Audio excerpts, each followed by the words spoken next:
Hi, everyone. Good afternoon. My name is Samir Aboud. I'm an associate professor of global interdisciplinary studies and the director of the Center for Arab and Islamic Studies. I'm going to do a very quick introduction so we can get to today's program. But first, I want to go through the boring stuff and ask that you please silence your phones, if that's okay. I know that it's a very loud environment here, and we'll probably hear printers and all sorts of other things. But if you can do that, we'd appreciate it. It is my pleasure today to introduce two of my friends, actually, two Villanova alum, two friends who are here for the first time. For the first time, this podcast is being recorded in front of an audience. This is the Middle East Institute's Taking the Edge Off the Middle East podcast, hosted by a friend and Villanova alum, Brian Katulis. And today we have the pleasure of having Hisham Milhem with him, who graduated in 1977 from Villanova. So this is many firsts. They're coming back. This is the first live recording, and I think it's the first time we've had two Villanova grads on the podcast. Is that? That's right. Okay. Yeah. So I mentioned earlier that I'm the director of the Center for Arab and Islamic Studies. We do many things on campus. We advise, of course, the Arab and Islamic Studies major. We support programming that broadly speaks to the interests of the Arab and Islamic world. We were started in 1983 by Father Cale Ellis, who recently passed away in December of last year. Father Cale and Brian were very close, and Father Cale was actually he's the one that introduced me to Brian several years ago, and I think it's very fitting that our first major event the first major event after Father Ellis's passing is with one of his favorite alum. So without further ado, I'll pass the mic to Brian and to Hisham. Thank you very much, Brian. Thank you, Hisham, for being with us today. Great. Thank you, Samer, and thanks to Dr. Lindenmeyer and to Villanova University, and for all of you for showing up today. As Samer mentioned, I'm at the Middle East Institute, as is my colleague, Athena Mastoff. You should say hello to her. What we're going to do today is have a conversation for about an hour, a little bit or so. I know some of you have to leave at 5:15. If you want to hang around and have even more question and answer, Hisham and I are going to do what I do on the podcast, Taking the Edge Off the Middle East. But before I do that, I want to tell you two things. First, about the Middle East Institute, and then second, about what Villanova University, and in particular the College of Liberal Arts and Sciences, and in particular the Center for Arab and Islamic Studies, what it's meant to me and how it actually transformed my life. And so I want to do a little bit of that. Hisham knows I was going to do this in advance before I start to engage him. But first, the Middle East Institute is the oldest think tank and research center in America, focused exclusively on the Middle East. We're housed in DuPont Circle area of Washington, D.C. We were founded in 1946, so we're celebrating our 80th year. If you want to come down and visit us, we have an art gallery. We have a research library out back, the Oman library, where we record most of my podcasts. And what we do, though, is what think tanks do, which is try to serve as a bridge between academia and the policy world, to try to shape the discourse and debate. I'm happy to answer questions you might have of how that's going these days. It's changed quite a lot in the last few years. But the core of what I do, and if you look at it online, in addition to this podcast, is I write assessments, I offer views that try to shape through clinical analysis what is going on in the region and what the United States should do about it. So tonight, we're happy to talk about anything and everything. When we get to the 5 o'clock hour, I'm going to leave 15 minutes for those of you who have to leave for your next classes to ask questions of us. And you can ask about the things we're going to talk about with Hisham and his life. Or you can talk about the Board of Peace, if you followed that today. This morning, I had dinner last night with a foreign minister from the region who was in for that meeting, and I'm happy to give you my sense of their views on things like this. But if you're interested, and we'd love to do more with Villanova as an institute, if you're interested in summer internships and to come down, we have those opportunities. But check out our work online. It's at mei.edu. So that's first on the Middle East Institute. We do arts, culture, policy analysis, and at one point we used to do language classes. So before I kick off the conversation with Hisham, let me just say a few words about myself and why Villanova means so much to me, and in particular, the Center for Arab and Islamic Studies. I come from a town not too far from here to the west, outside of Hershey, Harrisburg. And when I came to Villanova in 1990, I was interested in the world, but I didn't know much about the Middle East. And at that time, this is long before you were all born, there was the first Gulf War. Iraq had invaded Kuwait. And the Center for Arab and Islamic Studies had talks like this. I think it was over in the Student Center. What's that called? Yeah, Connolly. Yeah, and they had guest speakers come in. And it just enriched and enlivened my world. And I thought, wow, this is incredible. So I'd studied Latin, Spanish, and I was interested in the world. One thing led to another, and Villanova, through the professors, through Father Ellis, Ann Lesh, Linda Schilcher, people like this, really lifted me up. And I'd never been, at the age of 20, on an airplane ride in my life. The first plane ride I took was to study abroad at the American University in Cairo. And for sure, I would have never done this, especially given where my parents were at.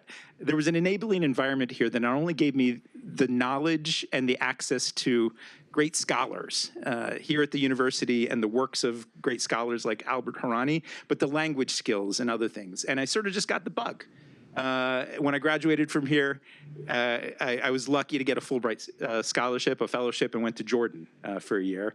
Did a research project on the peace treaty between Israel and Jordan, and then lived and worked in the West Bank, Gaza, Egypt, Jordan, and other places. And went back to graduate school at Princeton, and then got into the policy world, which we're going to get into that discussion right now, and with my friend Hisham. So I'm glad you're here tonight, whether it's because your class is coming or you're an interest in this. If there's any spark in all of this, I encourage you to just pursue that spark, that interest, and reach out to people like me or your professors and things like this, because I would not be doing what I've been doing for the last 25 years if it wasn't for the Center for Arab and Islamic Studies. Nearly every other month I'm going to someplace in the Middle East. I'm lucky enough to have this job where I offered my own thoughts to the bigger public space, and it was the skills and the connections that Villanova provided for me. And it's an exciting, anxiety-inducing period in your life. Happy to talk to you one-on-one or in the Q&A about all of this. But enough about me. Let me introduce the man of the hour, Hisham Milhem, who graduated, we're not too sure actually, this is how old he is. It was 1976 or 1977, which means you were here with Pope Leo XIV, right? Yeah, that's how old he is. But Hisham and I met. Not as holy as he is. Yeah, you're not, oh, I know that for sure. He's not as holy as he is. What we're gonna do is talk for the next, I don't know, half an hour, 45 minutes about Hisham's life, but also about the Middle East and how it's changed in his lifetime, and America and its relationship with the Middle East and how that's changed in his lifetime. And again, I'll call it at 5 and leave some space for you guys to ask some questions. And then we'll take a break. And if anyone wants to do the overtime, like whatever we've not finished in my questions, we'll do it for recording's sake, even if just 1 or 2 of you here. We'll continue that discussion. But Hisham Milhem was and is one of the most prominent journalists who have covered U.S. foreign policy in the Middle East. His biggest claim to fame, I tell him this, a lot of people talk, he was the first journalist to interview President Barack Obama in 2009. What was it, a couple of days into his administration, 1 week into his administration. We're going to ask him questions about that.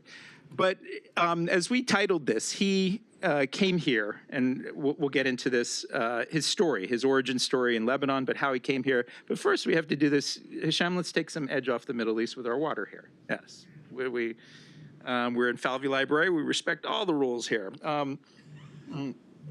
Hisham, you were born in Lebanon in what year? 1950. Got to use the mic, buddy. 1950. For the recording. Yeah, 1950. What was your first experience with America? Like, how did you first encounter America in Lebanon?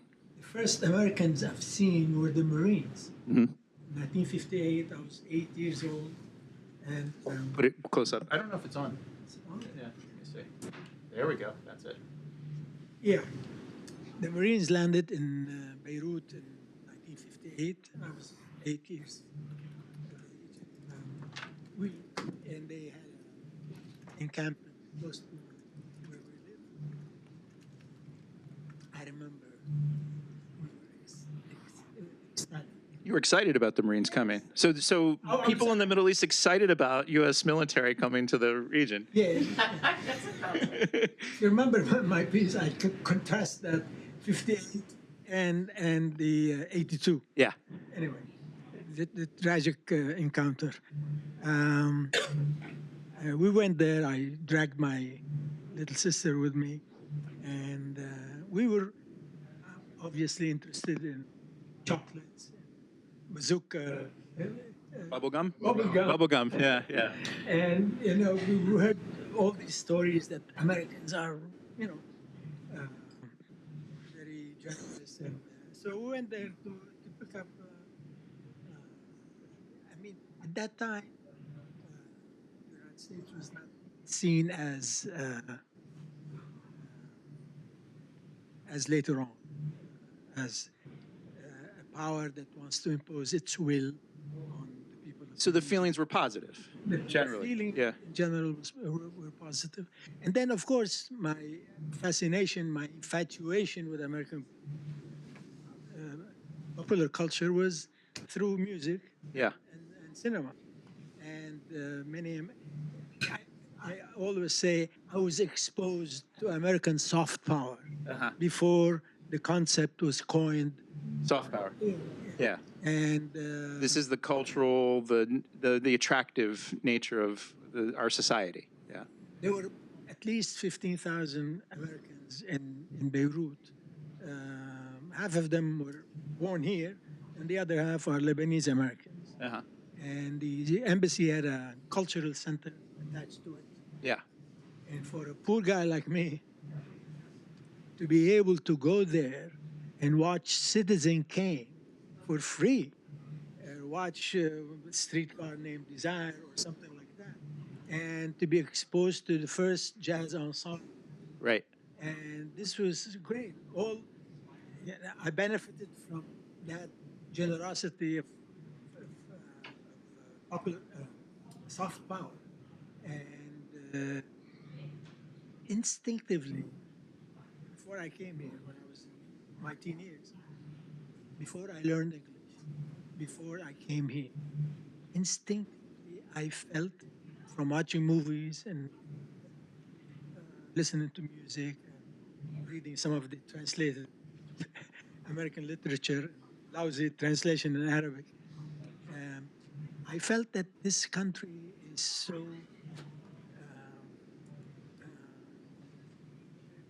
is a positive power that the Soviet Union then had no chance Uh-huh. competing with a vibrant culture like the one we had here in America. So Yeah, and so you come from very sort of working class, even poor roots in Lebanon, right? And you were telling us on the car ride up, your grandfather was actually enslaved at one point at the end of World War I by the Turks. Ottomans. He was taken from where? He was taken from the village in northern Lebanon. At that time, the Turks announced something called Safar Barlik, which is mobilization. And they took every possible able-bodied Christian man in Palestine, Syria, Lebanon, and shipped them to Anatolia to do slave labor. In the last year or so of the First World War, and at that time we had famine in Lebanon, and in the whole region actually. And a wave of locusts came. I mean, it was a terrible time, tragic times. And my grandfather, Elias, was taken to Anatolia. One of the things that he did at that time, according to my grandmother, was to pick up the corpses of soldiers lost in battles, and put them on in train cars, and he had all sorts of diseases and all that. Yeah. By the time he fled, went through Syria, and then to the village, he was practically dead. In 2 months, he died. So my father barely knows his father, Right. and I grew up listening to my grandmother, Martha, whom I adored, and she would put me on her lap and comb my hair and tell me about those savage Turks who, who tortured your grandfather. So that Those were your origins in Lebanon, and you got attracted through the soft power, the cultural. How did you get here to Villanova? When did you first hear about Villanova University? I had friends here. I mean, we did it the Lebanese way. It's The a Lebanese mafia- way as well. mafia connection. It's a mafia connection. Yeah, yeah. It's the good Lebanese mafia, not the bad kind. Okay. Yeah, yeah, yeah. So you had friends who were already And here. you will be surprised. There were many foreign students in '73 after the oil prices went up, Right. and the Shah, you know, in Iran was buying American weapons. He sent thousands of students to study in America, Right. and the Arab states also sent many students on on scholarship. Of course, we had no scholarship. We had to work. Right. The Lebanese and the Syrians and the Palestinians. So there were two kinds of Arabs here. The Gulfies, Who didn't have to work? You didn't have to They work. don't have to work. They Okay. don't have to do anything. They don't have to do well in school. And us, I mean, we had to work. You know, You were here at Villanova, but you I- were you were working in a factory, weren't you, while you were a student? No. Before I went to the factory, I was working in Zenith Television, making televisions. It's a terrible story. I mean, if you've seen Charlie Chaplin in modern times, you know what I'm talking about. And my first job here was actually on campus. We used to clean up classrooms from 11 in the evening till 6 in the morning. So you'd work overnight. Yes. Uh-huh. And I go to the apartment. I shared an apartment with 6, 7 poor guys like me. And we used to literally stand in line to take a shower. Uh-huh. And after that, I graduated to working in factories. Okay. And then before that, actually, I worked at Sears. I became an expert in shining the floor. Uh-huh. Sears was it's no longer, you know what Sears is? Yeah, older people know it. It's sort of like the Walmart back then. A little bit better. I don't know how you would describe it, but And then I went to Lansdale and working and worked on an assembly line. Yeah. And it was an experience that opened my eyes to race relations. Because most people who worked there were black or brown or foreign like me. yeah. And it was very difficult. I have to say also that at that time I was learning English. French was my second language, and so my memory of the first and second years are still a bit hazy because I was learning the language. Uh-huh, it was tough. About the Yeah. United States. And even when I learned some English, the cultural context were lost on me many times. Uh-huh. I remember at one time I was taking a course, and we were supposed to read Sigmund Freud's interpretation of dreams. Uh-huh. So there was this old professor, nice gentleman, spoke fluent Greek, and he went to the blackboard and wrote the big letter S. And then he said, Skuko. Schuylkill. Then he drew something, an animal with 4 legs, Secretaria. Okay. And then a human being with 2 legs, Staubach. Starbuck. Oh, the quarterback. Yes, and he was talking about the relationship between motion and time. Uh-huh. And I was fascinated like hell. I mean, what is Staubach? What is Secretariat? I mean, you know, I was seething with anger. I was seething with frustration, you know. After the end, I went to him. I said, you've been talking for a full hour about these. Yeah. Who are these? What is secretary? And he laughed. And the more he laughed, the more angry I became. Because I was frustrated. And then he explained to me that Schuylkill River and Secretariat, The horse. the horse that won the Triple Crown. I didn't know anything about the Triple Crown. Right. And Stowak as the quarterback of the Dallas Cowboys, right? I think so. Yeah. And so, I mean, I had to struggle with all of these things. And I have to work, and I have to learn English, do well in school, send some money to my family in Beirut. So it was tough. But at that time, America was more welcoming. Than it is today. This is 72, which means 4 years after 68, after the assassination of Martin Luther King, the burning of major American cities. And yet, I don't know, maybe the campus, I found America very welcoming. Uh-huh. I don't recall anybody making fun of my accent. I remember that people helped me. Right. And today, America is not as welcoming as in 1970. Yeah, we're going to get to that later in the conversation. I want to ask you about Villanova, and I mentioned a liberal arts education. I'm a huge proponent of it, and this is not to any disrespect to people who are in science and technology. It's essential, but in an age of AI, you were a philosophy major, is that right? Yeah. What was the value of a liberal arts education here at Villanova to you? I believe in liberal education. Yeah. I believe in the humanities, and when I began my work as a journalist, I would tell people, you know, if you want to work in print journalism, don't study journalism. Uh-huh. It's silly. Yeah. You study English, you study philosophy, study law, study history, and you work on your language skills and things like that. Villanova was very welcome. I had many friends here. I met my wife here. And there was something about this campus. It was smaller. Mm-hmm. It was friendly. And I say that, I compare it to Georgetown when I went to do my Masters. and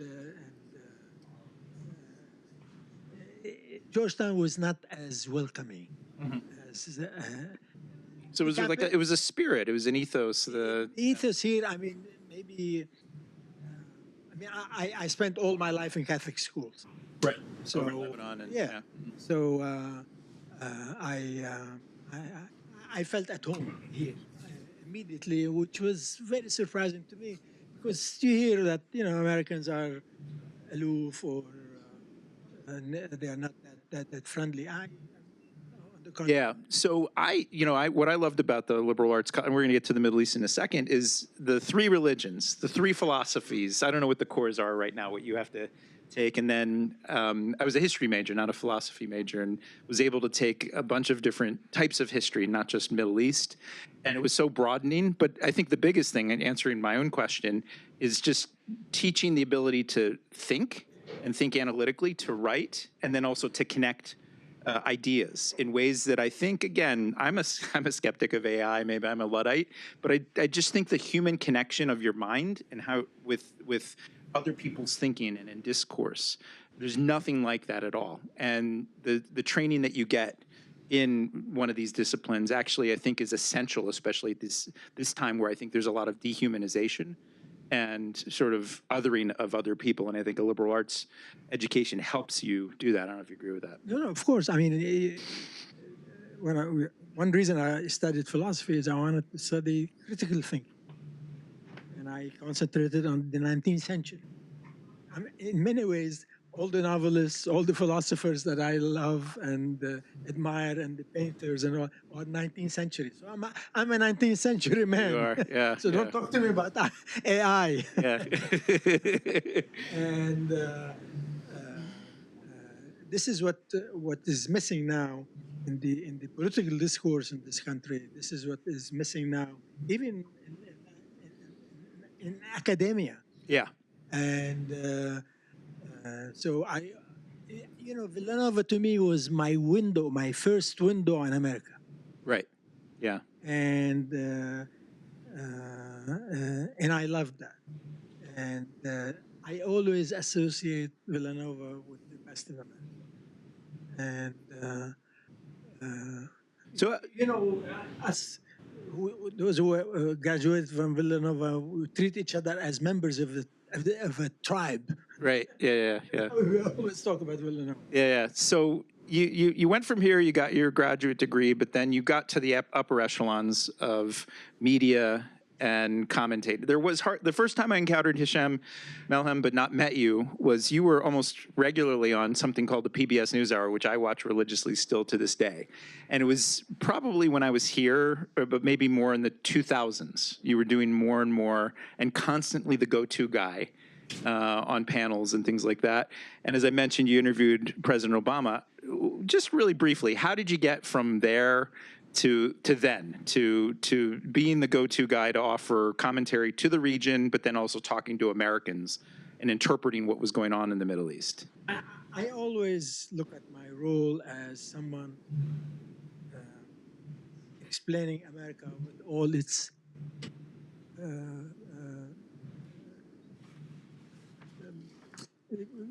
complexes, its problems, Imperfections. its ethos, its dysfunction, its creativity to the Arabs.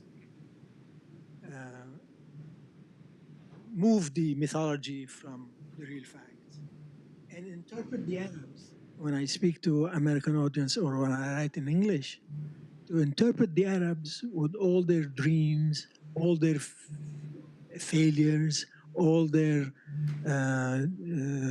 fears, and I think you make a difference. Or I thought I and other people in my role would make a difference. I remember a couple of occasions where I really was in total despair, and one of those moments was after 9/11. After 9/11, I was shocked like everybody. And I remember on the third day, I don't know why, I almost collapsed. And I cried. And I told my wife, what can I say to the Arabs? What can I say to the Americans? Is there anything to be said? Yeah. After this calamity? Right. And so I had to go through this. And, but when I went to Washington, at Georgetown, and I began to develop my American liking, like Civil War, and other things. So I knew more about the United States and its culture and its history than other journalists who were covering Washington. Yeah. You got outside of the bubble. So Hisham, you have this tradition. What do you do on the 4th of July? Yeah, on the 4th of July, I have breakfast with Jefferson. No, I do. This is, I used to have a farm in Virginia. I'm a Virginian man, by the way. Boo. So,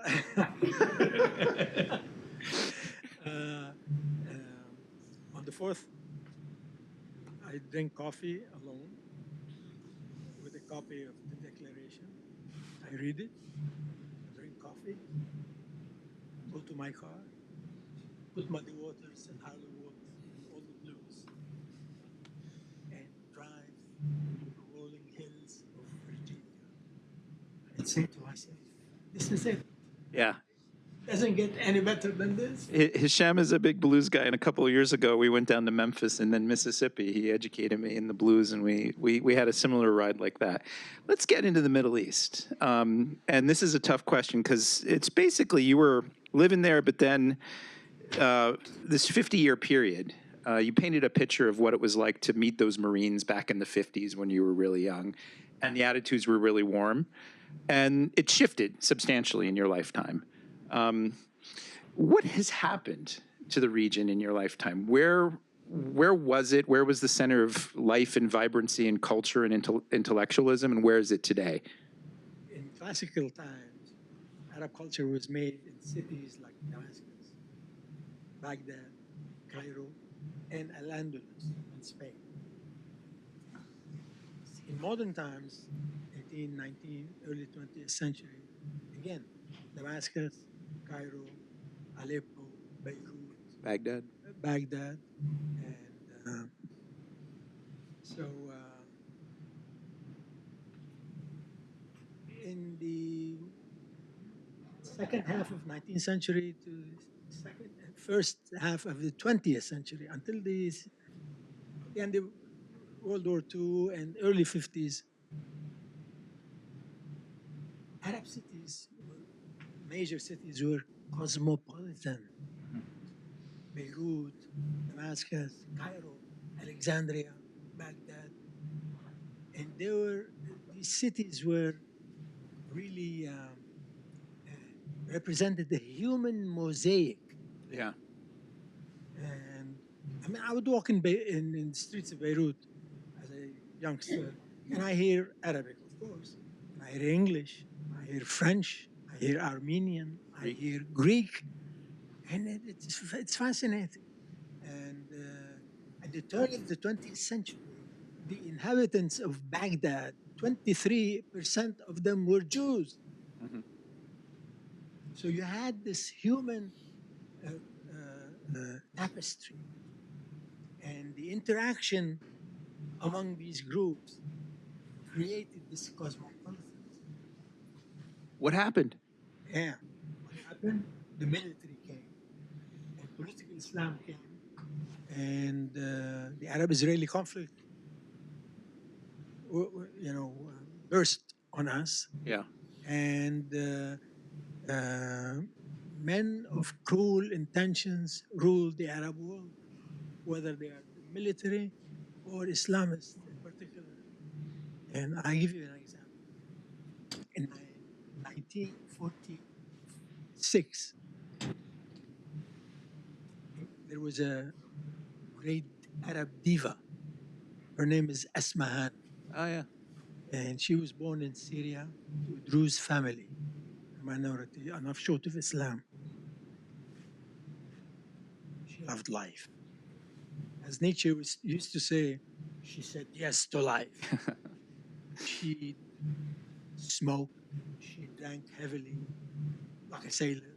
She had a voice otherworldly, so beautiful. Yeah. I mean, Billie Holiday or Ella Fitzgerald together. I mean, she Right. was fantastic. She was ahead of her time. And she was devoted to her people in Syria, although she was in Cairo, because if you want to make it in Arab music, you have to go to Cairo. Yeah. So she died in a suspicious car accident because she worked for British intelligence. Okay. What year was that? 46. Yeah. 1946, sure. Before she died, she recorded one of her best songs. The melody was taken from a Cuban melody in the 1930s. I'll show you to you later. Anyway, but the song was beautiful, and the arrangement was much better than the Cuban one. And they changed the lyrics and everything. But she says in 1946, a woman who used to drink in front of everybody, she's talking to her lover. She says, my soul, my heart, my mind, my body, my beauty are in your hands. 1946. Wow. You don't see that today. Nobody drove her out of Cairo. Uh-huh. She was not even Egyptian. Yeah. So it's this mix of, yeah. Bear with me 1 second. Fast forward to the 1990s. You've heard of the case of Nasser Hamid Abu Zaid? He was forced to divorce his wife? Yes. In Egypt. Yes. Tell us more about that. In the mid 1990s, during the Mubarak years, this scholar of Islam who had this humanistic hermeneutics, and he wanted to interpret Islam in a more humane way. And he said, look, Islam is the word of God, but God gave it to Muhammad in the 7th century in a cultural context of the Arabs at that time. So he wanted the Bab al-Ijtihad to open, the door Yes, of exactly. interpretation. Yeah. So his enemies and conservative scholars, we call them in Arabic, ulama, waged a campaign against him. And at that time, the Mubarak government was waging a campaign against intellectuals left and right. I remember Yusuf Shaheen, the acclaimed Egyptian director, was also harassed. Najib Mahfouz was stabbed, almost killed. This is the Nobel laureate. Anyway, in Islam, certain interpretation of Islam, a Muslim, a woman, a Muslim woman cannot marry a murtad. Murtad is atavistic, apostate. Apostate, yeah. Apostate. And so these ulama declared him apostate. Therefore, you have to divorce your wife. Just imagine. And the Egyptian government didn't do anything. In fact, people close to Mubarak were attacking him. Yeah. So you have the Egyptian government, which has 7,000-year government, could not or will not protect him. And he kept telling people, I'm not Salman Rushdie. You know, I'm a Muslim, but I want to come up with a more humane hermeneutics. Yeah. And they were forced to flee, and they ended up in Copenhagen. So, move from the mid 1940s with that openness to the 1990s, and you see the difference. You see what happened in Egypt. Yeah. I mean, in my days, if you look at, take a picture of women graduates from Damascus University, Baghdad University, Cairo, whatever, you would rarely see a woman wearing hijab. Yeah. In the 1940s. Now you don't see a woman not wearing hijab, Yeah. either because they have fake piety, or they have to go along with the prevailing cultural modes. And so that's what happened. There were 200,000 Greek Egyptians in Alexandria and Cairo. Yeah. They were Jews, they were Italians, and they were my people, the Lebanese and the Syrians, who went to Egypt, fled the Ottoman Empire in the Eastern Mediterranean, and went to Cairo, and they established Al-Ahram, and established all of these publications in Egypt. All of them left with Nasir. All of them left. All that vibrancy, all that creativity, all that interaction, all that tolerance. Yeah, there's great books. There's one book called The Man in the Shark Skin Suit, if you read that, written by a woman who passed away a few years ago, but her father was part of that milieu in Cairo in, I think, the 20s and 30s. And it was like Paris. Also, there are several, like just the cafes and the nightclubs and things like that. Had an opera house. Yeah. Good universities. People spoke languages. If you talk to Edward Said was in Cairo, and he went to French school. It's like Russian novels. They are full of French terms and names and whatever, because French was in 19th century was the lingua franca was French. I mean, you have to, if you're educated, you speak French. I mean, in Cairo, they do that. In Damascus, it's the same thing.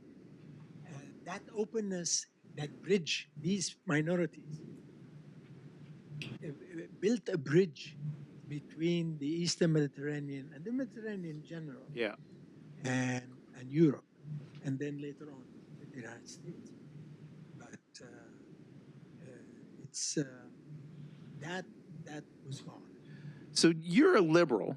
You're an Arab liberal, and you used to debate. You mentioned Edward Said, who was a great intellect who wrote the book Orientalism. You used to debate Fuad Ajami and others. What were your big debates back in the 80s and 90s with these guys? What were your big points of contention? We talked a lot about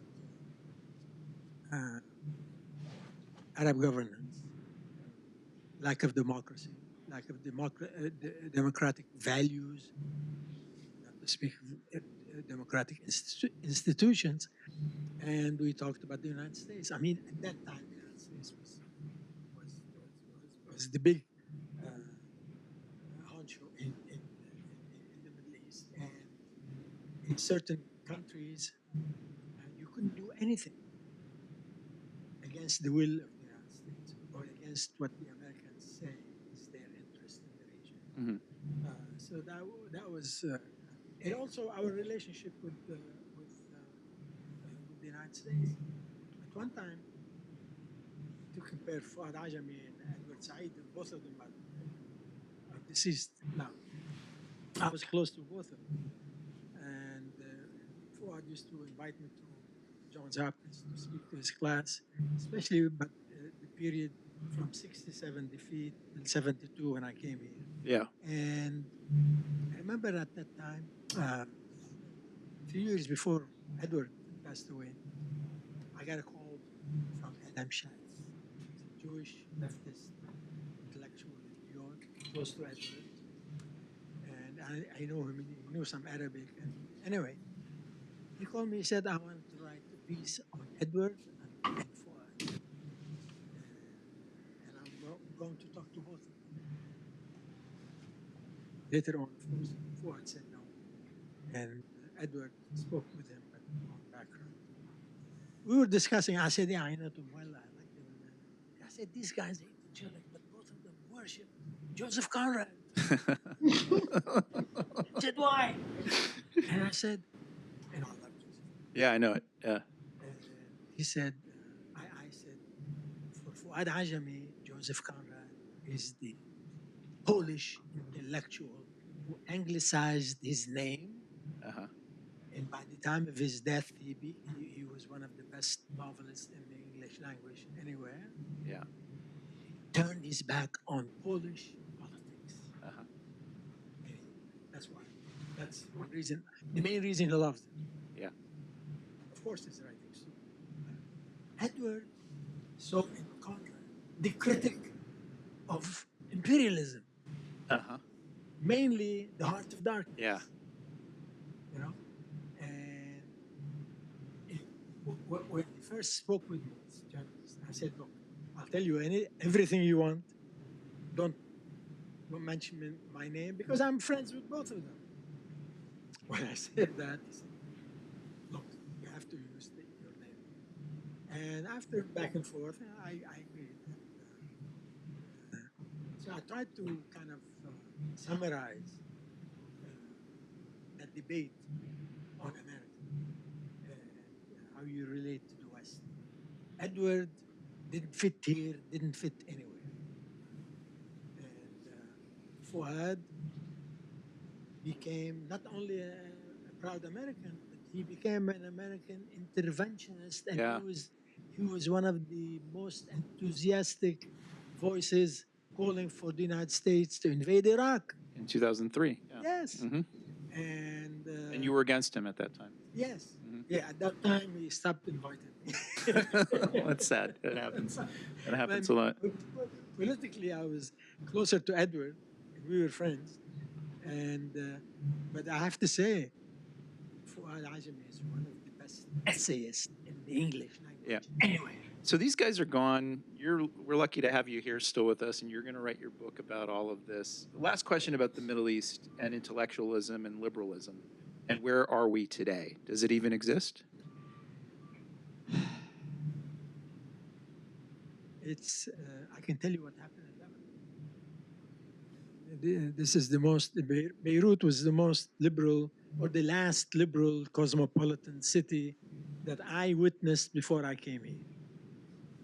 And many intellectuals were assassinated by Islamic fundamentalists as well. Hezbollah, they killed him. Yeah. They killed Malcolm Kerr. Yeah, so Malcolm Kerr was the president of American University, was a wonderful, he's a political scientist who you knew, right? And his wife, Ann Kerr, father of, for basketball fans, Steve Kerr. Steve Kerr actually played basketball in Beirut in the night. He was killed, Malcolm was killed in 1982 or 83 on the campus of AUB. So it was that mix of militantism, extremism. Militant Islamism and the intolerance of the officers, petty officers who ruled Iraq, Yemen, Syria, Egypt, even Mubarak. Mubarak was a general. Yeah. And they concentrated power, political power, in their hands, and they have their cronies, and suffocated what was left of the cosmopolitanism of the earlier era. In the Gulf, you have monarchies, Right. and as we say, I mean, if I tell you about Europe in the last 500 years, who ran Europe? Spanish Empire, French Empire, England, Germany, not Luxembourg. So in the Arab world, in the Middle East, it's Syria, it's Egypt, it's Iraq, it's whatever. Yeah. But not Doha, not Qatar. Yeah. You know, that's another thing that happened in my lifetime. This center of power and culture. The cities that produced knowledge, wrote books, produced someone like Najib Mahfouz or Yusuf Shaheen. I mean, if you see Yusuf Shaheen's movies, you can put them next to the best of Hollywood in the 50s and 60s. Yep. So it all went eastward, is what you're saying? yes. Because of the money? No. What happened is 67, the Arab states, mainly Syria and Egypt, never recovered from their defeat of the 67 war. 6 days of hell. I was 17. This is the biggest shock in my life at that time. And Nasser resigned, came back. But the Syrians and the Egyptian societies and state and institutions could never recoup from that defeat. So all of the ideas of Arab nationalism and socialism and things like this were seen as being defeated in that conflict. Yes. And at that time, another friend of mine who passed away, Sadiq Jalal Abid, if you know him, he wrote the book on the defeat of 67. It's called Self-Criticism After the Defeat. And he compared Israel's victory against the Arabs with Japanese victory against the Russian Empire in 1904. Interesting. Yeah. Okay, and we became friends. And he published that book in '68 and '69. He published another book criticizing religious practices by the elite in the Arab world, how they use religion to keep their population down. They took him to court. At that time, I knew him, and I remember we used to go with a bunch of friends, you know,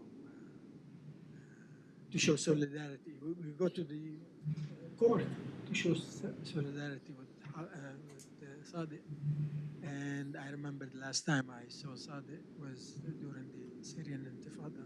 I saw him at Harvard University, and we embraced and we cried. And what happened to us? What happened to us? What Yeah. happened to us? So what I love about Finally, yeah. So the political culture, the political power, the production of knowledge, and everything was lost in Egypt and Syria and Iraq. Now we have Syria in shambles, Iraq is in shambles, Egypt marginalized itself. Yeah. Then we had the Gulf. We had city-states in the Gulf. I can tell you chapter and verse about city-states. I mean, we're Lebanese. We're Phoenicians. The early first city-state before the Greeks were Right. were Then you had Venice. you know, in Cairo and Byblos and Tyre and Sidon and all that. City-states are fabulously rich. They are small. They don't have demography. They hire mercenaries. Uh-huh.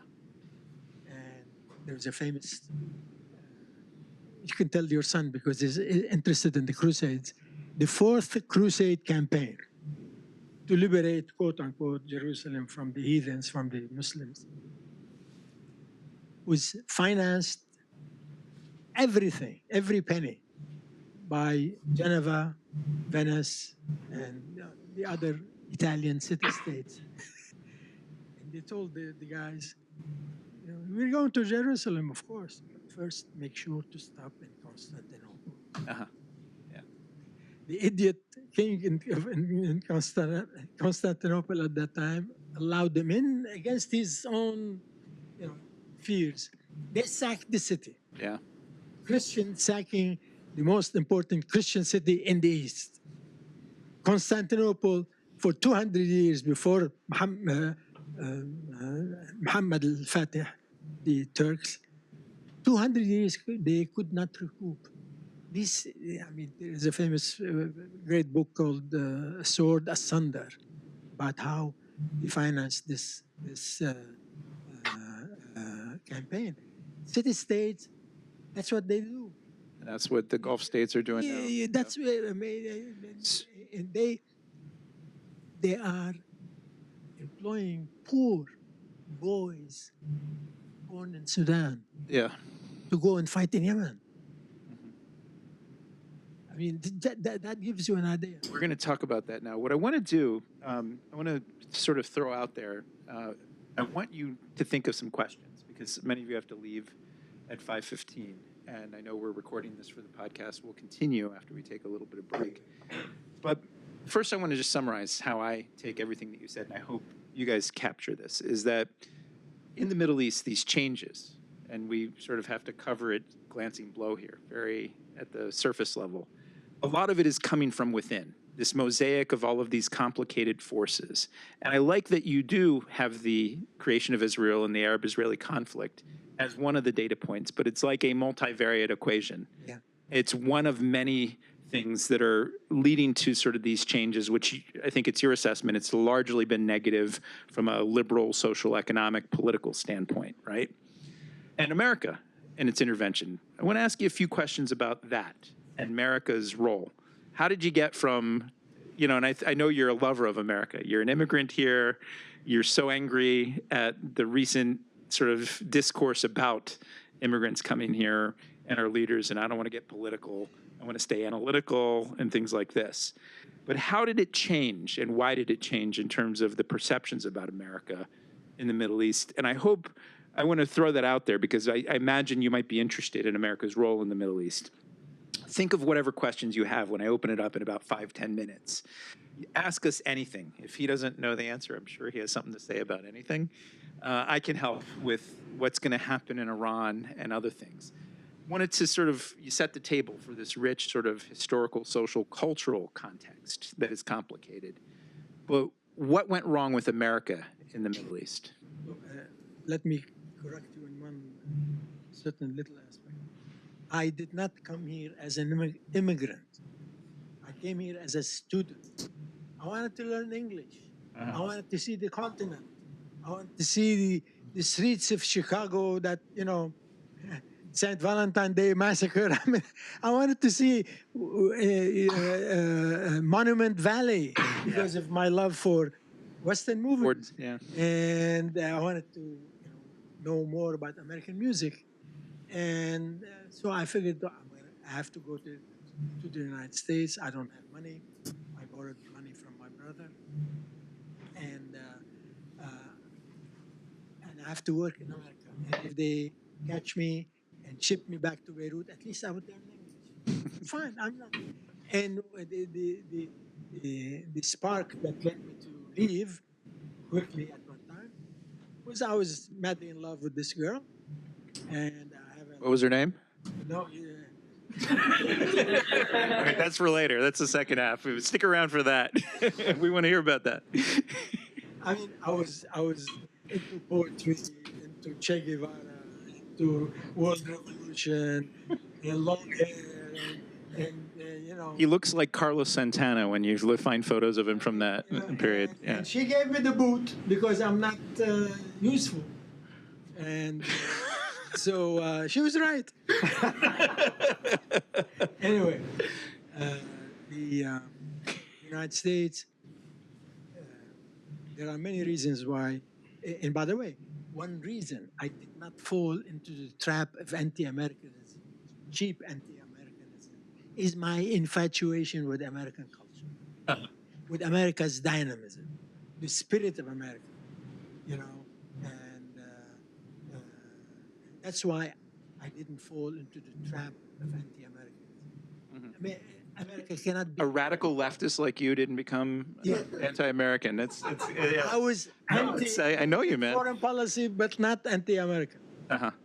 We did not like, this is the 60s, late 60s, early 70s. We did not like U.S. policy in Vietnam. We did not like America's almost unconditional support for Israel, and after 67 for Israel's conquest in the region. That's one reason. The other reason, we did not like America's support for Arab strong men. Uh-huh. The militarism and Militarism, you know, and the rulers of the Gulf, the sheikhs, the emirs, the kings, and all that. No democracy whatsoever. You hear President Trump says, we don't want to tell them anything. We respect their tradition. uh-huh. You respect their tradition, but why? How come you don't respect Maduro's traditions? I mean, you know, so you had the support for Israel, you had the support for Arab repressive rulers, Right. and the combination of these two created that. I mean, there was a time when there was a reservoir of goodwill towards the United States. That's why the Lebanese began coming here in the late 19th century. And they would write, and you know Gibran, Khalil Gibran, and all these literary figures, would write glowingly by the United States in Arabic. Yeah. And I grew up in Beirut reading these wonderful essays on America and America's tolerance. Now, for these people, maybe because they were Christians, they were not brown enough, and they used the church here the way Americans use church to get together to marry their daughters and the kids. So there was a reservoir of goodwill because the United States supported in the Wilsonian Declaration of Self-determination. Yeah. I mean, and it's very important. The United States did not have a single colony in the Muslim world, not in the Arab world, in the Muslim world, and the Americans were seen as educators, the builders of the American University Beirut, the builders of the American University in Cairo, unlike the French and the British and the Portuguese and others who colonized large portions of the Arab world and Muslim world. Yeah. So that was then and this is now, and decades essentially of what you're saying, essentially of supporting forces that don't support the basic rights of their own people, that are repressing that. And also the self-determination that whether it's Palestinians or Kurds, we're usually on the wrong side of those things, right? It's a cycle that sort of repeats itself. I want to ask one more question after I pontificate a little bit, but then I'm going to look around the room. And really, we'll take as many questions and then take a break at 5:15. But in this period, you and I got to know each other. I think we traced it back in person in 2002. I think it was on the eve of the Iraq War. I went into Iraq in 2003 as a researcher and listened to ordinary Iraqis and went all around the country. And I think there was this cognitive dissonance, mass cognitive dissonance. The Iraqis were so happy to see Saddam Hussein gone, right? Of course. It does not surprise you. Yeah, no. But they couldn't understand why America couldn't even keep the basics, the electricity, security, and so much so that they thought it was part of a plan, that it was a plot, that the U.S. And I tried to explain to my Iraqi friends, no, we're just Remember the riots in Baghdad? yeah, where They didn't touch the Ministry of Oil yeah. by happenstance. And people felt, the Americans are after. Right, but they looted the Tarath, the heritage, the history museums and things like this, and they allowed that to happen. So, but it was understandable. But I was trying to explain at the time. I was not working it was just a nonprofit, and trying to explain to my friends. No, actually, the U.S. is screwed up. Like the State Department guy doesn't. They don't believe that. So that's the question I wanted to ask, is that sort of notion. Oftentimes, when I lived in Egypt and Palestine, people thought that the United States actually had a clear plan and knew what it was doing. Always. And when I got to the White House in a junior staff position in the Clinton administration, I realized everybody puts their pants on one leg at a time. And it's usually, yes, there's really bad policies and sometimes really bad motives behind it. But the sort of discounting of incompetence in U.S. policy, I think, is often not recognized, the human factor. Do you agree with that? No, I agree with that totally. And it's not a Republican or Democrat thing, right? Yeah. It's, they believe deeply that the Americans know everything. Mm-hmm. They have all the computers, they have all the research centers and all that. They know everything. And there must be a plan. And they believe in conspiracy theories. If you think that we believe in conspiracies in this country, they do that in the Arab world, including people who studied in the United States, who speak English better than you and me. And so the Americans have a plan for Iraq. They had no plan for Iraq. Yeah. Or the Americans have a plan when they sent the Marines back to Beirut after the Sabra and Shatila massacres in 1982. No plan. I remember at that time, Ronald Reagan would give press conferences, talk about the strategic value of this Lebanese peninsula. Yeah. So yeah. And this president doesn't know where the Middle East is. So I mean, this is part of the disjointed American-Arab dialogue, if you want to call it that way. Yeah, so my last question, and then raise your hand. I'm going to come with you with the mic, and don't be bashful. He's not bashful. My last question to you is, we're on the eve of probably something big, I think, on Iran. And I'm happy to talk about it as well. My feeling is it won't be a good thing, but I'm not sure. On this issue of U.S. plans, do you think, here we are in February 2026, does Donald Trump have a clear plan on Iran, in your view? Absolutely. Why? Because he does not have, take those who are representing him, making peace in Gaza and making peace between Ukraine and Russia. Jared Kushner and Steve Witkoff. Kushner and Steve Witkoff. These are not diplomats. Their background is in business. They are doing what they are doing to make more money for them and for the Trump family.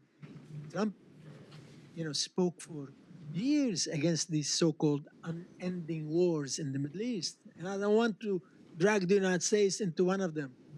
If he attacks Iran now, what is the plan? What is the day after? Okay, you kill even the Murshid, the 86-year-old man. This is not Venezuela. Yeah. This is a country of 5 million people. 100 million people, huge country, 4,000-year history. I mean, Persian culture is great and has heft. And do we have friends? We may have Iranians who would act like the Iraqis in 2003 and welcome the demise of the religious kleptocracy. Yeah, yeah, but they don't have legitimacy on the ground. Yes, Yeah. or they cannot rule. There is no movement, unfortunately. There is anger, justified anger and frustration, but there is no political movement. Great. So this is what we're going to do. If you have a question, raise your hand. I'm going to see how many we have. Oh my gosh. So can you remember the questions? Do you want to take like a few in order? Who can stay beyond 5:15? Let's make a deal here. If you got to leave, keep your hand down for now, and then we'll take a pause at 5:15. Those who've got to leave at 5:15, sorry, podcast listeners, we'll clean this up later. Tell us who you are, why you're interested in this topic, and ask Hisham a question, and if he can't answer it, I will. Hi, my name's Jack Urians. I'm a sophomore here from Lexington, Kentucky. I'm interested in the subject. I consider myself a student of foreign policy. Apologies to my comparative politics professor. And I would say, I just want to ask kind of like what the through line is here. And I know we kind of just talked about a lack of a plan, but, you know, with Trump's foreign policy, specifically in the Middle East, in some ways you could call it isolationist because of what you just said about how he's tried to, you know, get out of all the endless wars. And, you know, in his first administration, he kind of left the Kurds high and dry. And just now, there was a headline that he's withdrawing remaining forces in Syria. The organizing principle is your question. Right. And then obviously in Palestine, he has like, you know, a lot of involvement. So where's the through line there? Yeah, maybe short answers so we can get to the through line. What's the central theme as you see it in Donald Trump's 2.0 Middle East approach? Is there, I mean, you alluded to a little bit in terms of deal making and things like that. Yeah, I mean, and there is no vision. There is no vision. He doesn't know the region. He knows some wealthy men in the Gulf. He does business with them, including accepting $400 million jet From the Qataris. from the Qataris, and he doesn't want to shake the boat in these Arab societies, conservative, traditional Arab societies, and on Gaza. Remember a few months ago when he said, "We will take over Gaza. The Americans, we will take over Gaza, and we will bring it to the Riviera of the Eastern Mediterranean." It's BS. I mean, he freelance, and he repeats what the last person who's smart would tell him. So Arabs don't buy him, don't take him seriously. In that sense, they take him seriously in supporting them, especially in the Gulf. Right. Yeah. Yeah. No, I would agree with that. And what I would add to it, just because my work, and you can find it on the mei.edu website, one of my big reports, and Athena's great key research component of it, is I actually grade U.S. administrations every quarter, and I do an annual report. I did it for Biden, and we just released it the start of this month because it was the end of first year. And I try to do a clinical analysis. Everything, something like this, ends up being subjective and people can debate it. I think there is a through line of transactionalism, of thinking that he can make sort of deals like he did in the real estate industry.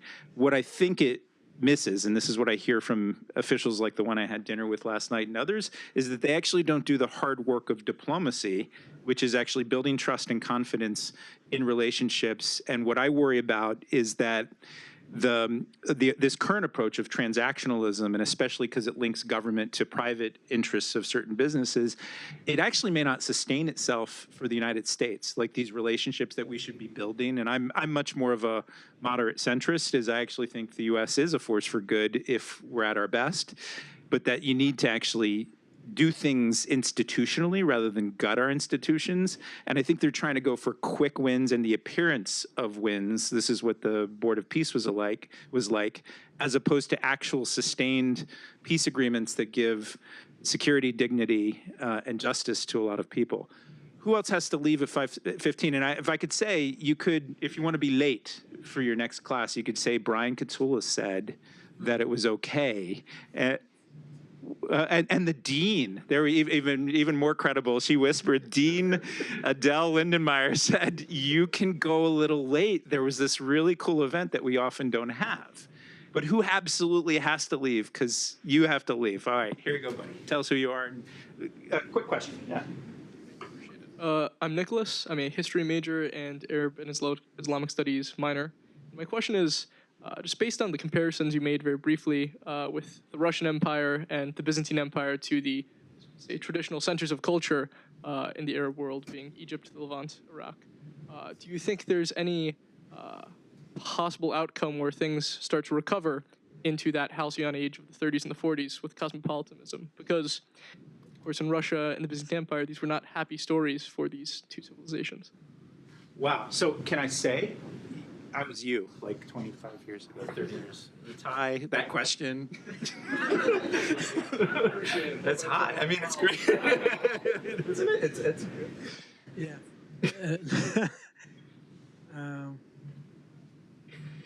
The people who contributed to this cosmopolitan, tolerant environment, many of them are dead or gone. Gone, I mean physically gone.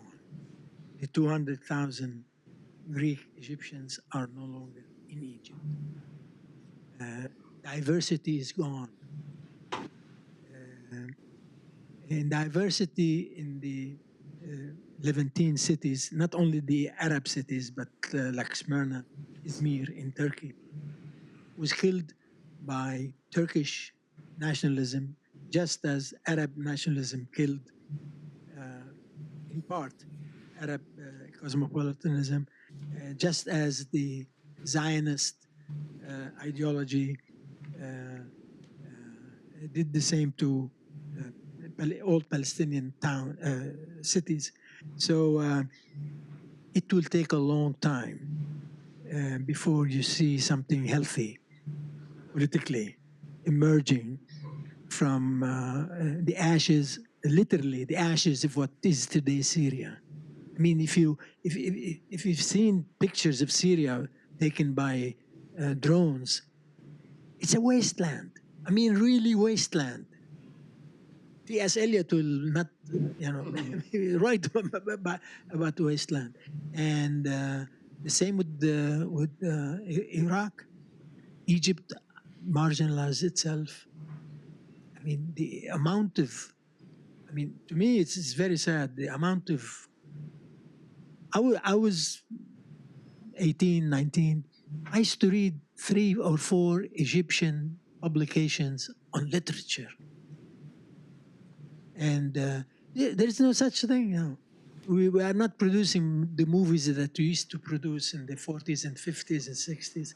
I mean, if you, by the way, any of you, if you want to see an Arab movie made in the 60s or 50s, or wait till the end, see the credits.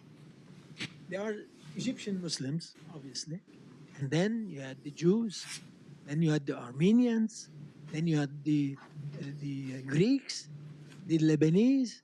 I mean, you say, who made this movie? Mm-hmm. All of these people, not only the Egyptian. It's like Beirut became at one time the publishing house of the Arab world. But the Lebanese were not publishing the books. They were publishing the books written by other Arabs. If you want to publish books, you go to Beirut. If you want to make movies or whatever, you go to Cairo. So it will take a long time. I'm not sure whether Syria will remain a united state, or even Iraq. Sudan was chopped up, between southern Sudan. So in my lifetime, I'm not going to see any glimpse of the past. I mean, I say it's brittle, but I mean, you have to lament what happened to these societies, what happened to these people, which is mostly their own making. Who's next? We're going to keep rolling. Who's got to go? It's 5:15. Here we go. Here. Hello, Hello, my name's Melissa. I'm a sophomore and I'm a new Arabic Islamic Studies major. Um, you mentioned that governments now use religion as a way to control people. I wanted a picture of the mosaic of how religious life was and how governments were in the 40s and 50s. Governments were. As I mentioned, passing, I remember the Mufti, the high religious authority in Cairo, in Egypt, in the 50s. His daughter and his wife did not wear hijab. They did not chase, they did not take tough positions or this did not discriminate against the sizable Christian community in Egypt. Uh, uh, so I'm sure the business people at that time, the middle class, the educated people, and foreign powers that were in Egypt or Syria or Iraq before they left did not allow or did not sanction religious persecution or the use of religion to control people or to crush them or suffocate them. So, but you know, I mean, Cairo has the Al Azhar University, which is an old institution, and they use. I mean, the Egyptian governments would use the Al Azhar to promote their legitimacy and to destroy the critics by questioning their allegiance to Islam. So Arab governments became good at this, unfortunately. Any more questions? I have. Oh, there we go. Here we go.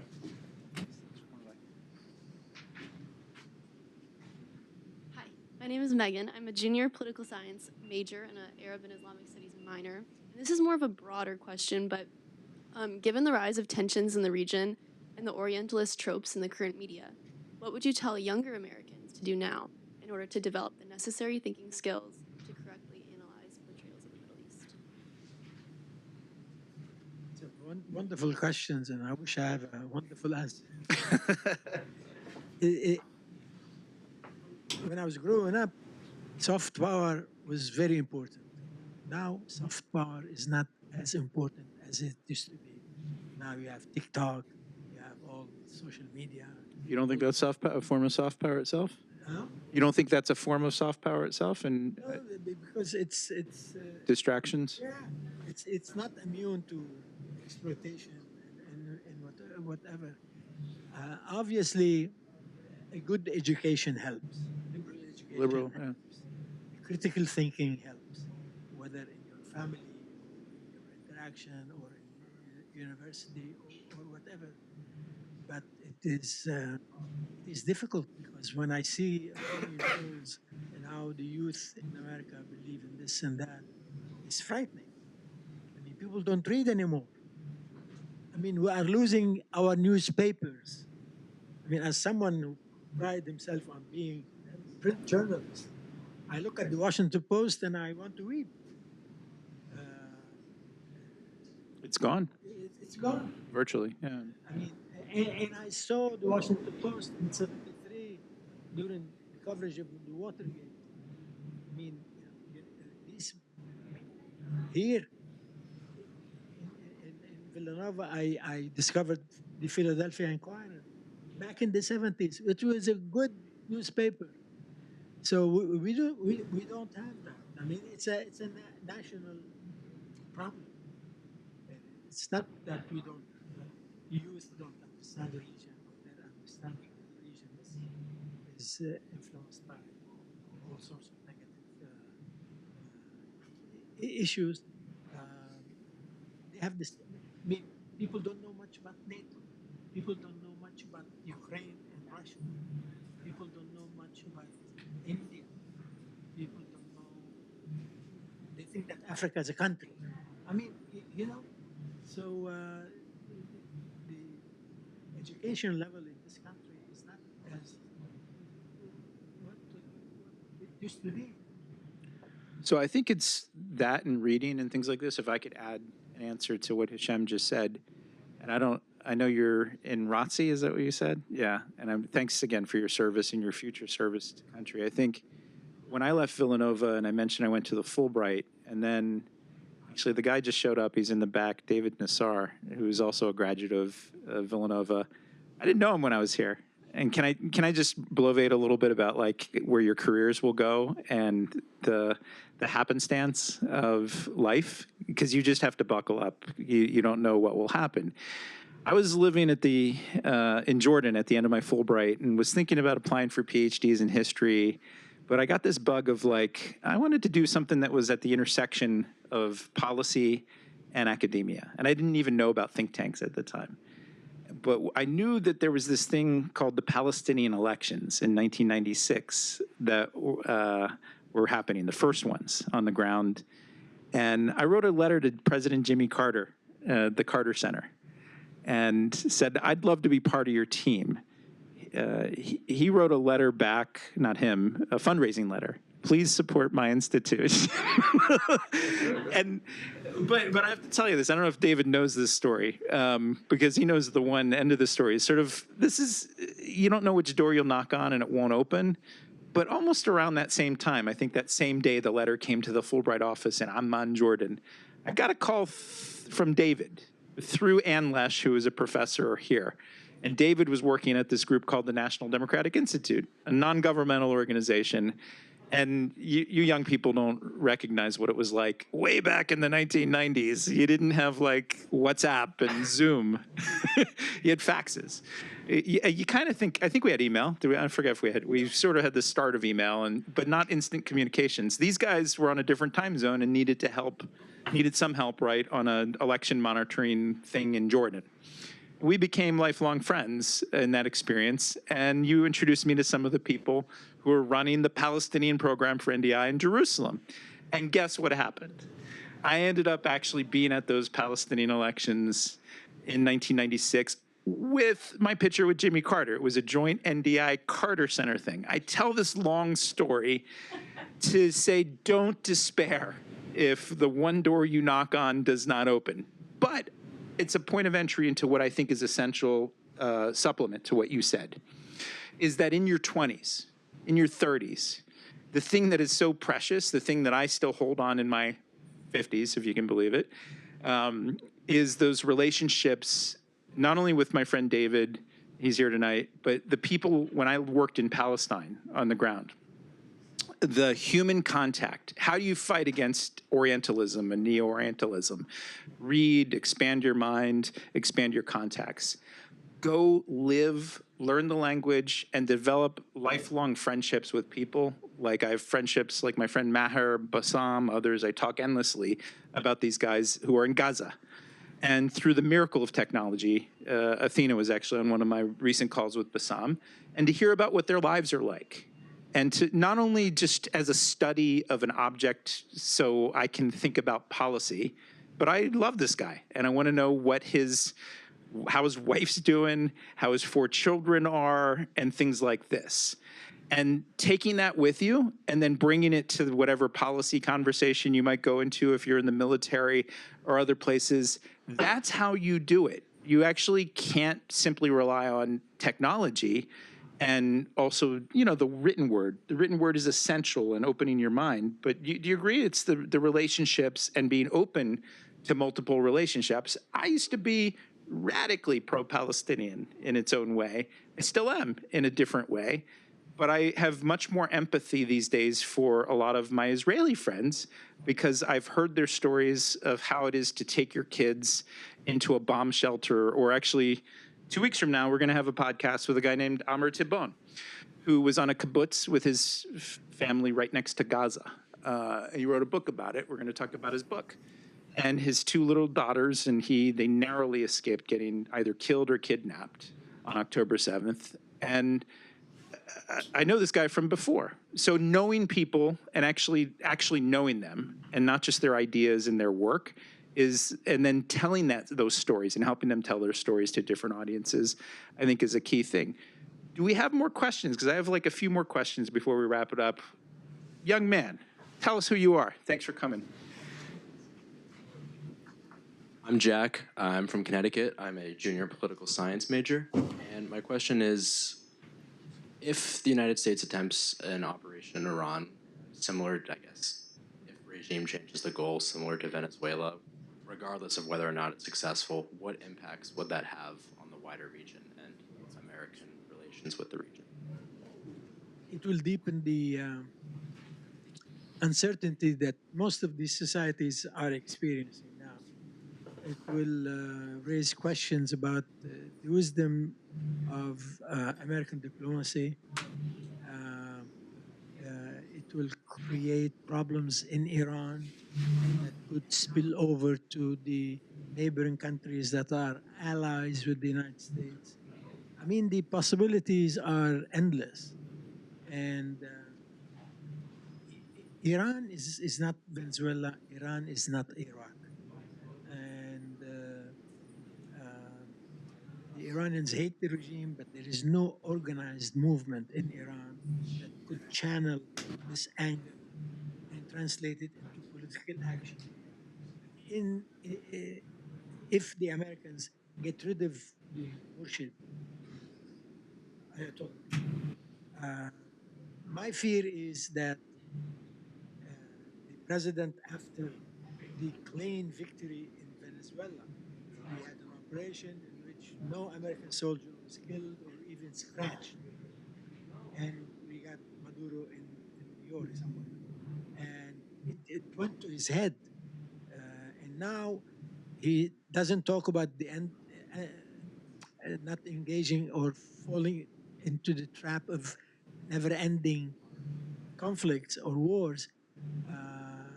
He may be playing into his legacy. I mean, he puts his name everywhere, and they, to claim, as he claims, that in